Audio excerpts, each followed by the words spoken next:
హాస్యప్రియులు, సినీ రంగంలో అనేక రకాలైన అనుభవాలు కలిగిన వారు. ఏ విషయాన్నైనా కూలంకషంగా పరిశీలించి మనకి చెప్పగలవారు. ఆయన ఇప్పుడు స్పందన అనగానే ఆయన ఉపన్యాసం ఎంతసేపు అయినా పర్వాలేదు, 5 నిమిషాలు 10 నిమిషాలు అనే రిస్ట్రిక్షన్ లేదు.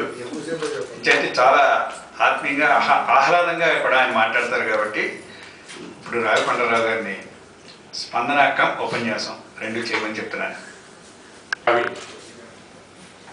కుంభావ సరస్వతి ఎందరికో గురుతుల్యులు బ్రహ్మశ్రీ మల్లాది రామకృష్ణ శాస్త్రి గారు. వారు పేరు మీద వారి జయంతి సందర్భంగా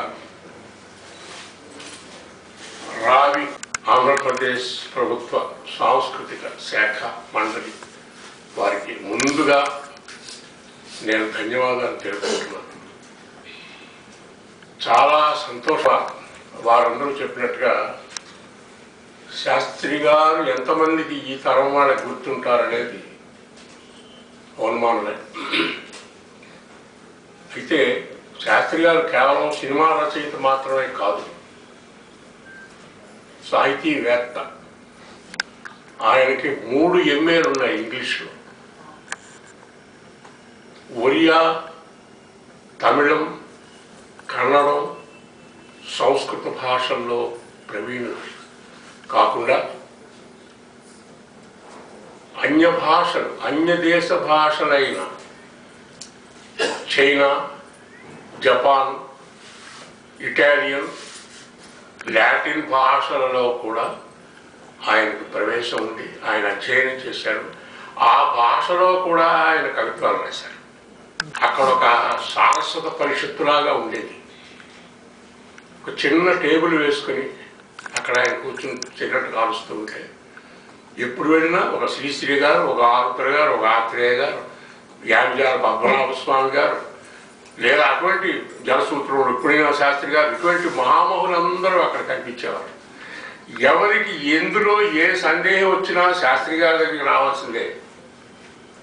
ఆయన దాన్ని వివరణ ఇచ్చి చెప్పేవారు. ఎప్పుడు చూసినా ఒక పుస్తకం చదువుకుంటూ ఉండేవారు, రాసుకుంటూ ఉండేవారు. ఇంత మహామేధావి చూడ్డానికి మోకాళ్ళ మీద పంచె కట్టుకొని ఒక చిన్న తుండుగుడ్డ బుధాన్ని వేసుకొని ఓ సంచి చేతిలో పట్టుకొని బజార్లో నడుచుకుంటూ వెళ్ళిపోయేవారు. ఎవరు ఆయన మల్లాది రామకృష్ణ శాస్త్రి గారు అంటే నమ్మరు. అంత నిరాడంబరంగా ఉండేవారు ఆయన. నా అదృష్టం 1956-57 సంవత్సరాల్లో అది శాస్త్రి గారి ప్రజ్ఞ. సినిమా పాట అనేది ఆయన పెద్ద ఉత్సాహం ఏమీ లేదు. సముద్రాల రాఘవాచార్యులు గారు ఆయన మిత్రుడు కాబట్టి రాఘవాచార్యులు గారు శాస్త్రి గారిని అన్నగారు అని పిలిచేవారు, ఈయన ఆయన అన్నగారు అని పిలిచేవారు. నేను సినిమాలకి పాటలు రాస్తున్నాను, నేను కొంచెం బిజీగా ఉన్నాను. ఇది ఇప్పుడు మనకి ఈ రోజు తెలియకపోవచ్చు, కానీ ఆ రోజుల్లో సినిమా పరిశ్రమలో అందరికీ తెలుసు. ముఖ్యంగా మా రమణమూర్తి గారికి బాగా తెలుసుంటుంది. రమణమూర్తి గారు కూడా సినిమా నాకు చిరకాలీన మిత్రుడు. ఎప్పుడో ఆయన సినిమాలు తీస్తున్నప్పటి నుంచి నేను విజయ చిత్ర పత్రికలో ఉన్నప్పుడు ఇప్పుడు చాలామందికి మనం అంటే సముద్రాల రాఘవాచార్య పాటలు ఉంటుంది, కానీ చాలా పాటలు వెనకాల ఉన్న శాస్త్రి గారు రాశారు సంగతి తెలియదు. పల్నాడు యుద్ధం తీసినప్పటి నుంచి చాలా కాలం వరకు శాస్త్రి గారు పాటలు రాస్తూ వచ్చారు. ముఖ్యంగా మనం ఇవాళ వరకు కూడా జ్ఞాపకం ఉన్న జగమే మాయ, కుడియడమైతే అని దేవదాస్ పాటలన్నీ కూడా శాస్త్రి గారు రాసిందే. అయితే నా పేరు లేనిది ఏది నాది అని అంగీకరించను అని శాస్త్రి గారు చెప్పేవారు. ఈ పాట మీరు రాసిందే కదా అంటే నా పేరు లేదు, నేనెందుకు చెప్తాను, సముద్రాలు చేయాలి.